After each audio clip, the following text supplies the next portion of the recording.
Bonjour à vous tous, j'espère que vous allez très bien, évidemment.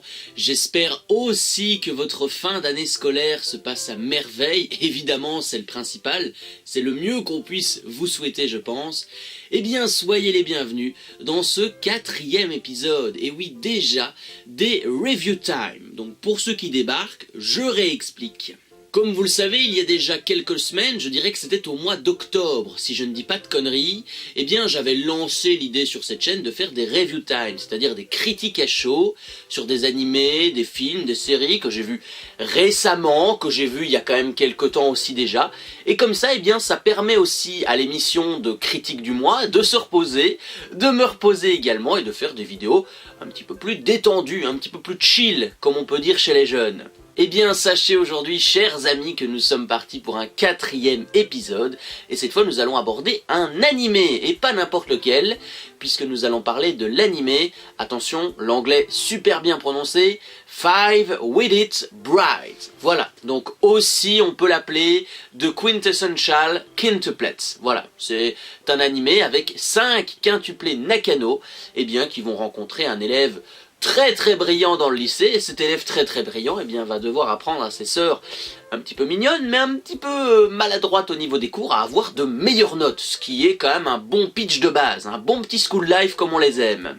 D'ailleurs, ne vous en faites pas, si de temps en temps je regarde mon téléphone, vous voyez, les précieuses notes, elles sont là, les précieuses notes. Alors, donc, ne vous en faites pas, je vais regarder, c'est tout à fait normal. On va commencer avec les points positifs, donc c'est parti pour la première transition.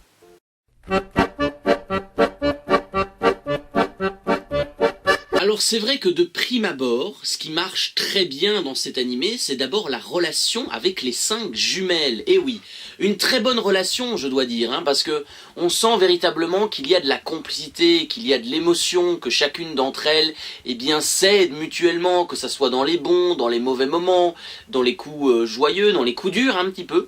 Donc voilà, j'aimais beaucoup l'idée que l'animé nous présente, eh bien, cette belle relation entre des jumelles.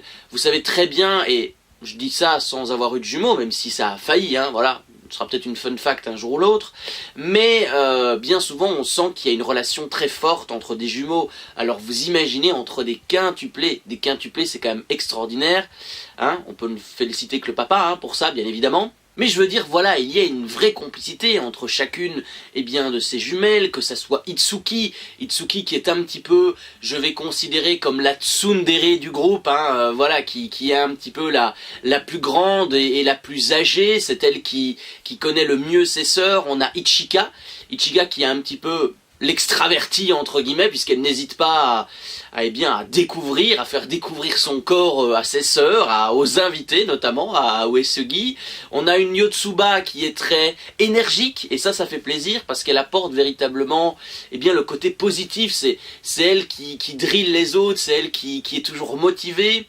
On a aussi Nino, je la qualifierais d'arrogante, voilà, c'est quand même une élève populaire au lycée, qui a beaucoup de succès avec les garçons, mais qui est très arrogante, qui sait en jouer sur ce point-là là-dessus, puisqu'elle n'hésite pas à démontrer qu'elle est supérieure aux autres, donc voilà, elle c'est clairement l'arrogance. On a Miku aussi, Miku que j'apprécie énormément, on y reviendra après, qui est un petit peu la timide du groupe que je vais qualifier. C'est tout simplement voilà, une fille qu'on n'entend pas beaucoup, qui ne parle pas beaucoup, mais qui est très touchante, qui est très émouvante, et le duo qu'elle forme, en tout cas les petites piques amoureuses qu'elle envoie à Uesugi pendant une bonne partie de l'animé, c'est très intéressant.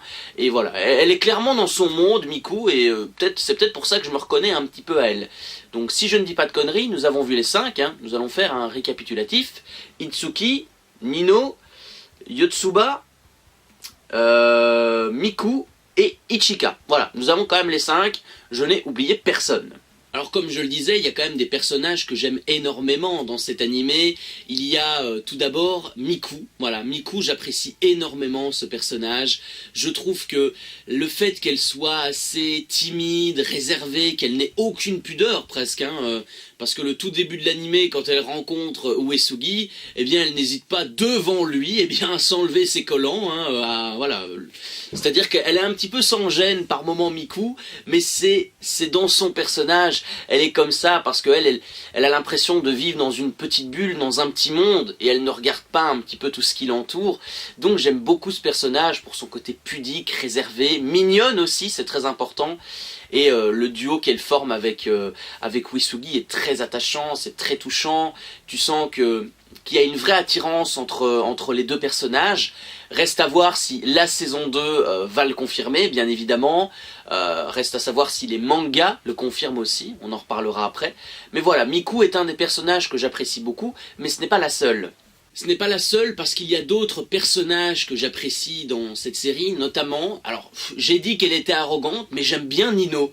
Honnêtement, j'aime bien Nino. Elle me fait un petit peu penser à certains moments à Chitoge Kirisaki, au tout début de son arrivée au lycée, en tout cas au lycée de Raku, qui voilà, on sentait une Kirisaki qui était arrogante, qui était caractérielle, qui n'hésitait pas à frapper, qui n'hésitait pas à se montrer au-dessus des autres pour impressionner le petit peuple. Et ben Nino c'est un peu pareil, il y a un personnage qui rejoint l'autre, on a l'impression que c'est presque une symbiose entre les deux. Puisqu'au tout début, Nino, elle est quand même assez autoritaire, assez dure, assez froide avec Uesugi qui s'en prend plein la poire. Elle est très autoritaire, elle ne va pas hésiter à le balancer, elle ne va pas hésiter à faire dégager tout simplement de la maison des jumelles. Parce que elle, c'est un attachement, elle est très attachée à ses sœurs, et donc elle n'a pas envie que quelqu'un vienne troubler leur petit quotidien, leur petit confort. Et Uesugi en est le parfait exemple, hein. C'est lui qui vient un petit peu les bousculer, qui vient un petit peu leur sortir de leur zone de confort. Donc voilà, j'aime beaucoup ce personnage, et ce qui est intéressant, c'est qu'au fil de l'animé, eh bien, elle commence à accepter le fait que Uesugi fasse partie de la bande, et surtout qu'il est juste là pour leur vouloir du bien. Il leur veut juste du bien aux 5 jumelles. Donc c'est ça qui est intéressant, c'est que Nino, elle est vraiment passée du personnage autoritaire, froide, un petit peu, pas dominatrice à ses heures perdues, mais vraiment qui aime avoir une emprise sur les autres, et qui n'hésite pas à leur envoyer des punchlines toute la journée, à une personne qui est compréhensive et qui comprend parfaitement pourquoi Uesugi est rentré dans la famille. Il y a d'autres personnages évidemment, mais je trouve que d'une manière générale, ce sont les deux qui sortent du lot à mes yeux, même si les 5 jumelles sont toutes très attachantes, je ne le cache pas, mais j'ai un vrai coup de cœur pour Miku et pour Nino. Je trouve que voilà, c'est vraiment les deux personnages féminins que j'apprécie le plus dans cet animé, et forcément, si je pouvais en choisir une des deux dans mon harem, je prendrais Miku. Voilà, je prendrai Miku parce que j'aime bien un petit peu les filles timides et réservées. Voilà, comme ça vous le savez. Mais passons maintenant au deuxième point positif parce qu'il y a d'autres choses à dire.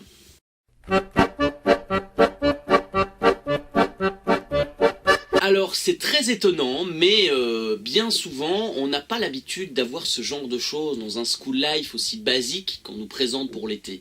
Alors quand je parle de dualité entre vie traditionnaliste et vie un petit peu aisée, un petit peu plus populaire, un petit peu plus riche, voilà, hein, parce que on va pas se le cacher, j'aime beaucoup l'aspect comment l'animé nous le montre, parce que d'un côté on a un Uesugi qui est très talentueux à l'école, donc on pourrait se dire c'est un fils de bonne famille, c'est un fils qui vient d'un rang de haute société. En fait non, pas du tout. Le gars il vit quand même avec sa petite sœur, voilà, donc il n'a plus ses parents, je pense qu'ils sont partis ses parents à une époque, soit ils sont partis, soit ils sont morts, c'est un des deux. Et donc voilà, il vit dans une petite maison assez traditionnelle, en pleine cité japonaise, où c'est beaucoup des personnes qui ont un salaire moyen, parce que lui, il aide tant bien que mal à faire en sorte que la maison tourne, donc il ne vit pas dans un palace. Et il doit vraiment s'occuper de sa sœur, s'occuper de sa vie, être bon à l'école, être bon à la maison, voilà. C'est clairement un monsieur au foyer, à l'inverse de ses parents, mais j'aime beaucoup l'idée qu'on nous présente que Uesugi, il vient quand même d'un milieu assez moyen, c'est pas quelqu'un de très riche. Et de l'autre, eh bien, c'est totalement l'inverse. On a les sœurs Nakano qui habitent dans un immeuble, mais énorme, je crois qu'elles habitent au dernier étage et elles ont un loft qui est monstrueux. Voilà, c'est assez grand là où elles vivent. Et elles, en revanche, bah, elles sont pas bonnes du tout à l'école, voire très moyennes, mais elles vivent quand même dans une maison qui est très belle, qui est très grande. Elles n'ont pas de soucis financiers, elles n'ont pas de soucis d'argent, parce qu'elles sont tout simplement les filles d'un patron d'entreprise. Et voilà, on sent véritablement la dualité entre, d'un côté, la vie très traditionnaliste japonaise, et de l'autre, la vie un peu plus élitiste. C'est ça que j'aime bien, c'est qu'il y a véritablement deux trains de vie qui sont très différents, mais ça n'empêche pas les personnages de s'entendre. Ça n'empêche pas les jumelles de ne pas dénigrer Uesugi, parce que finalement, il y en a quelques-unes qui le dénigrent. Hein. Je veux dire, de base, on a Yotsuba qui l'apprécie beaucoup, on a Ichika, voilà, qui arrive encore à l'amadouer, à être bien avec lui, mais sinon, de base, celle qui ne l'apprécie pas, c'est Nino et surtout Itsuki. Voilà, c'est les deux que Uesugi avait un petit peu de mal à convaincre, mais c'est vraiment bien démontré. Je veux dire, peu importe que Uesugi vienne d'un milieu un petit peu plus traditionnel, eh bien les jumelles n'ont pas hésité à le faire venir dans leur domicile, dans leur demeure. Sur les bons conseils de son père, évidemment, bah, il leur a accordé la possibilité de les faire progresser à l'école, et quand le père eh bien, vient déclarer qu'il est tout simplement viré, ben, on sent que Uesugi intérieurement il est détruit, il est abattu parce qu'il sait très bien que ce genre de boulot bien payé, parce qu'il ne pouvait pas refuser un tel boulot, eh ben il n'en retrouvera pas. Il n'en retrouvera pas et il sait que le fait de devoir les jumelles, ça lui permettait de vivre un petit peu, de nourrir sa sœur, de pouvoir payer le loyer, de pouvoir payer l'électricité, l'eau. Donc voilà, j'aime beaucoup cette dualité. D'un côté, on a Uesugi qui est dans une vie très moyenne. Je ne veux pas dire qu'il est pauvre, mais voilà, il roule pas sur l'or entre guillemets, et de l'autre, les gonzesses, elles roulent sur l'or. Elles roulent sur l'or, elles sont pas bonnes à l'école, mais elles ont papa qui les aide financièrement, et ça l'animé nous le montre très bien, et c'est très rare dans un school life pour le souligner. Bref, maintenant il est temps de passer au troisième point positif, avant d'attaquer les trois négatifs.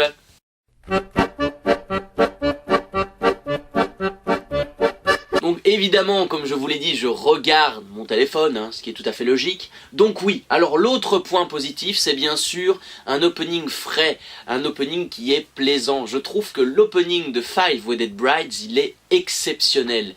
Il est exceptionnel parce que déjà la musique est entraînante, est très entraînante. On a un espèce de gospel qui se fait puisqu'on a les 5 comédiennes de doublage japonaises qui interprètent les personnages dans cet opening, chacune à leur tour. On nous les présente, voilà, il y a de bons jeux de couleurs, il y a de bonnes transitions. Donc l'opening, on va pas trop s'attarder dessus, parce que voilà, à part vous dire oui c'est bien, ça chante bien, je pourrais pas vous dire grand chose non plus, mais c'est important pour un animé qui n'a que 12 épisodes, je tiens à le rappeler, d'avoir un opening bah, qui en jette, qui est intéressant, qui vous met directement dans l'ambiance et qui ne vous perd pas dès les premières minutes. Donc moi j'ai été conquis quand j'ai vu l'opening pour la première fois, et d'ailleurs je l'ai téléchargé sur Spotify, parce que je trouve que la version longue est aussi très belle, il y a une bonne musique très douce, on commence avec du piano, donc voilà, c'est vraiment un bon opening d'animé, donc je suis assez conquis. L'ending en revanche n'est pas ouf, mais bon, c'est déjà pas mal, et je trouve que ça a permis d'accrocher mon regard et d'accrocher mon attention sur cet animé, ce petit opening. Bref, maintenant il est temps de passer aux 3 points négatifs de cette vidéo.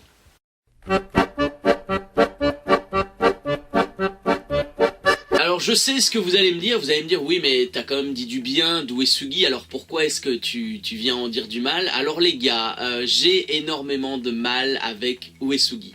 Alors c'est pas que je ne l'aime pas, loin de là, je trouve que le personnage est très compliqué.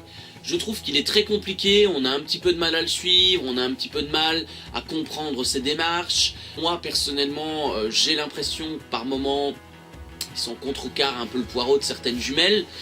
Mais il est très compliqué parce qu'il dévoile très peu de ses sentiments, il dévoile très peu de choses de son passé, parce que tout ce qu'on sait c'est que voilà, il vit avec sa petite sœur qui ne roule pas sur l'or, mais je veux dire on ne connaît pas grand chose de lui, et il est très compliqué parce qu'au fil de l'animé, ben, il s'égare un petit peu de certains personnages, il rencontre d'autres, notamment quand il fait une escapade à la montagne, à un moment donné, ben, lui il est sous la neige, il est retrouvé sous la neige il me semble.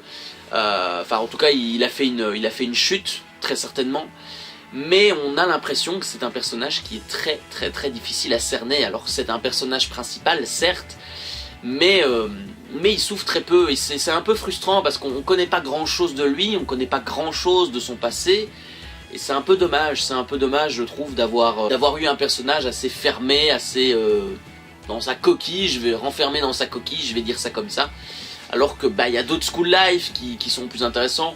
Je reprends le cas de Nisekoi, mais Raku Ichijo, on sait directement qui c'est, on sait directement son passé au sein de la mafia japonaise, on sait très bien qu'il a beaucoup de soucis à l'école à cause de ça, de se faire des amis, de sortir avec des filles tout simplement, parce que il est épié, il est suivi de partout. Ici, Uesugi, oui, on sait qu'il a une petite sœur, on sait qu'il habite seul, mais ses motivations de base pour accepter le boulot, oui, c'est de l'argent, et encore, il y a d'autres choses, non, normalement, hein.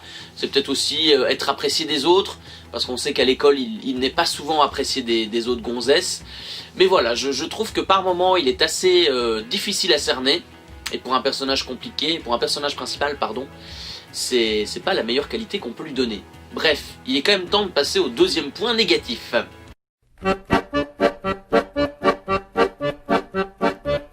C'est le problème de cet animé malheureusement, c'est que c'est un School Life qui est basique. Voilà. Je l'ai dit, le problème de Five Wedded Brides, c'est que c'est un School Life qui est des plus basiques, qui est des plus normales. Je veux dire, à part l'intrigue principale qui arrive dans les 3 derniers épisodes, hein, et encore, je laisse une marge, on va dire 4, mais c'est très simple, c'est très basique. Alors j'ai pas vu l'animé encore de We Never Learn, mais j'ai l'impression que par rapport à ça, We Never Learn arrive à s'en sortir, arrive à nous faire un petit peu une histoire.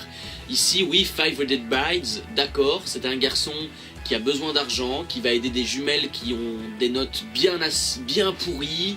Ils vont faire quelques escapades entre eux, ils vont s'amuser de temps en temps, il va être viré, d'accord, oui, mais j'ai l'impression que c'est clairement un School Life qui est basique, il n'y a pas grand chose à se mettre sous la dent, les épisodes avancent petit à petit, c'est très calme, et ça c'est un peu regrettable, parce qu'en 12 épisodes, oui, je suis d'accord, on sent clairement l'idée que c'est un animé qui a été fait pour les vacances, qui n'a pas été fait pour être dans une période charnière, comme ça peut être la période d'automne, ou la période même de février-mars, où là bien souvent c'est les gros animés qui sortent, c'est les gros projets.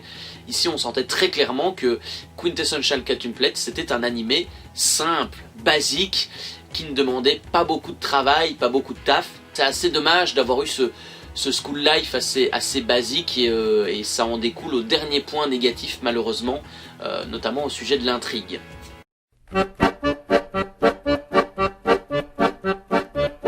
Parce que oui, l'intrigue principale est très intrigante.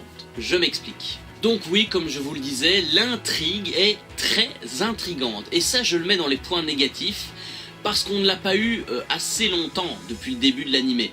Alors l'intrigue finalement de Five Wedded Brides, pour ceux qui parlent anglais, bien évidemment, dans le titre original, vous l'aurez compris, il faut savoir qu'en fait, au tout début de l'animé, on nous montre Uesugi, plus adulte, je dirais entre 25 et 30 ans, qui est en train d'épouser une des jumelles. Voilà. Tu ne sais pas qui c'est, tu ne sais pas du tout qui c'est, parce que malheureusement, quand elles sont bien maquillées et et elles ont toutes la même coiffure, donc c'est très compliqué de savoir qui c'est. Je m'avancerai pas dans les pronostics, mais bien évidemment j'ai quelques petites idées. Et donc on sait très bien qu'au final il va devoir en épouser une des 5. Pourquoi? On ne sait pas. Peut-être pour des problèmes d'argent, peut-être parce qu'il aime la personne en question, c'est possible, hein. Peut-être parce que le papa va forcer une des filles à se marier pour devenir l'héritière de l'entreprise des Nakano, c'est tout à fait possible, mais on ne sait pas grand chose. Et à un moment donné, dans l'animé, on nous présente Uesugi qui découvre une photo qui s'est faite en montagne avec une des 5 jumelles à ses côtés, en train de faire ça, un signe de victoire. Je vous retrouverai la photo si je la trouve. Et on ne sait pas du tout qui c'est. On ne sait pas du tout qui c'est parce que quand on est petit, on se ressemble comme 2 gouttes d'eau. Alors des jumelles, n'en parlons même pas, des quintuplés. Non. Donc en fait, toutes les 5, elles se ressemblent sur les photos quand elles sont petites. Et il y a eu, une sorte de promesse, une sorte d'accord qui s'est fait étant petit. et je pense que la personne en photo, et je crois que c'est même dit dans l'animé, c'est la personne qu'il va épouser. Moi je trouve que c'est pas assez expliqué, que c'est très intriguant, on ne sait pas beaucoup de choses, on ne sait pas énormément de choses sur ce fameux hiver à la montagne. Donc oui, je trouve que c'est frustrant, c'est dommage de ne pas avoir mieux exploité cette intrigue, de ne pas avoir fait quelques épisodes en plus, c'est surtout ça qui est dommage. Alors peut-être que dans les livres, dans les mangas, c'est beaucoup mieux expliqué, mais j'ai eu l'impression en fin d'animé d'avoir à la fois été hypé de ouf, mais d'un autre côté, je me suis dit, ouais, mais ça veut dire quoi Ça veut dire quoi J'ai pas compris. J'ai pas compris, donc je l'ai mis dans les points négatifs parce que je trouve ça dommage. C'est une intrigue, c'est quelque chose qui va découler de la saison 2 qui va arriver. Et on n'a pas appris vraiment grand chose, on a été laissé sur notre faim, et j'aurais mieux apprécié qu'on nous le présente un petit peu plus tôt dans l'animé, vous comprenez? Donc oui, c'est assez dommage. Alors au niveau des pronostics, honnêtement, il y en a deux qui me viennent en tête après avoir vu l'animé.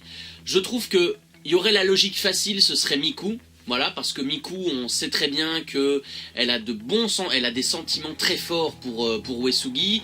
Uesugi également, il apprécie beaucoup Miku. On sent qu'il y a des atomes crochus entre les deux, ils se rassemblent, ils se comprennent, ils s'entendent à merveille. Donc la logique des choses, ça serait que Miku et Uesugi se marient à la fin de la saison 2. Si pas, ce sera à la fin de la saison 3, bref.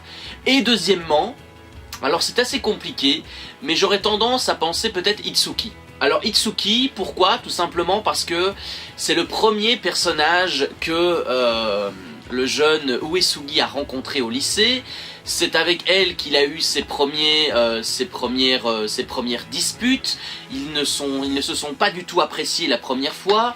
Uesugi est un petit peu... Enfin, Itsuki, pardon, je m'embrouille avec ces noms japonais. Itsuki, c'est un petit peu l'exemple de la tsundere, voilà, qui est râleuse, qui est très froide, mais qui intérieurement éprouve de bons sentiments aussi. Donc j'ai un petit peu l'impression que ça pourrait être Itsuki qui serait la véritable outsider de Miku. Parce que sans vous mentir, je ne pense pas que Nino, ni Yotsuba, ni Ichika seront ses prétendantes. Donc j'ai vraiment l'impression que ça va se jouer entre les deux, entre Itsuki et Miku. Où il y a véritablement, j'ai l'impression que c'est ces deux personnages-là. Et j'ai l'impression que l'anime va pencher vers Itsuki, pour la simple et bonne raison que c'est le premier personnage qu'on nous a présenté, et c'est le premier qui un petit peu s'est confronté verbalement avec Uesugi, alors que Miku est arrivé un petit peu plus après. Maintenant, reste à voir ce que la saison 2 nous proposera, mais bon, au moins vous savez un petit peu mes pronostics.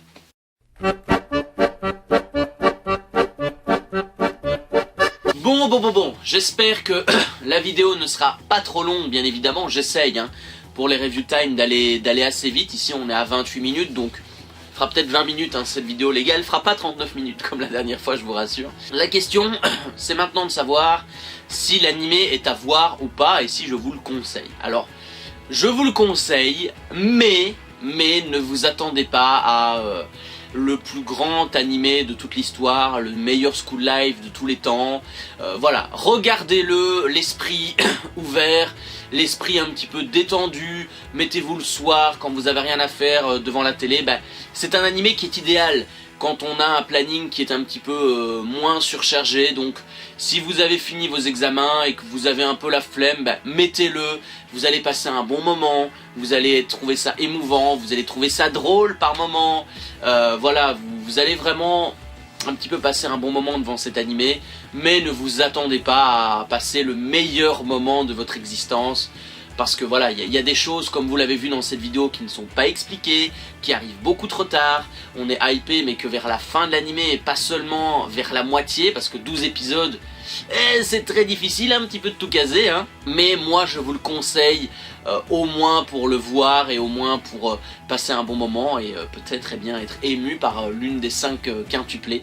Donc regardez-le, mais ne partez pas avec l'avis que ça va être l'animé le meilleur, le plus grand animé de tous les temps, voilà, c'est un school life basique, c'est fait pour les vacances, c'est fait pour être vu en une seule journée, en une seule après-midi, j'aurais envie de vous dire. Donc allez-y, regardez-le, et vous me donnerez votre avis dans les commentaires. Moi j'ai bien aimé, donc allez-y, je pense que le regarder ne vous fera pas de mal, donc n'hésitez pas à le télécharger ou à le regarder petit peu illégalement, hein, mais ça on peut pas le dire normalement. En tout cas, voilà qui clôture cette Review Time numéro 4. Normalement, il y aura un générique à celle-ci, hein, donc j'espère qu'il vous plaira. Au tout début, je trouve ça intéressant d'avoir un générique, même si de base c'est une critique à chaud, qui a pas vraiment besoin. Mais vous me connaissez, hein, j'aime bien faire des génériques sur Sony Vegas, donc c'est chouette.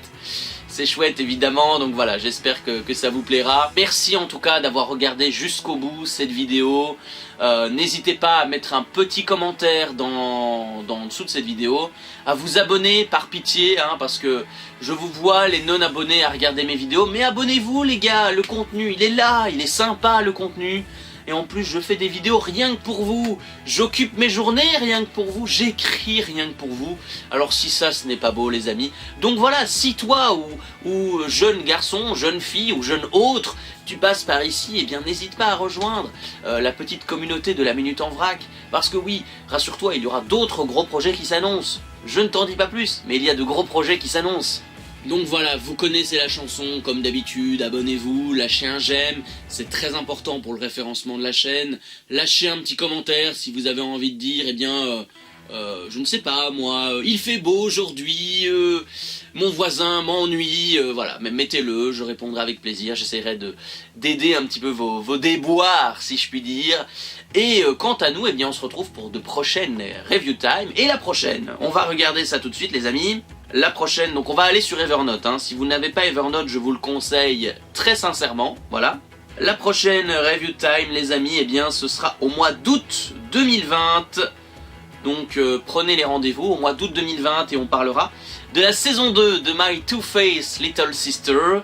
Et en japonais, eh bien c'est Imoto Umaru-chan. Voilà, on parlera de la saison 2 qui pour l'instant est la saison finale, hein. Donc soyez au rendez-vous au mois d'août pour My Two-Face Little Sister. Je vous dis à très vite pour de nouvelles vidéos, portez-vous bien, aimez-vous les uns les autres, réussissez votre année scolaire, votre année académique, soyez heureux et on se retrouve très vite sur YouTube. Salut!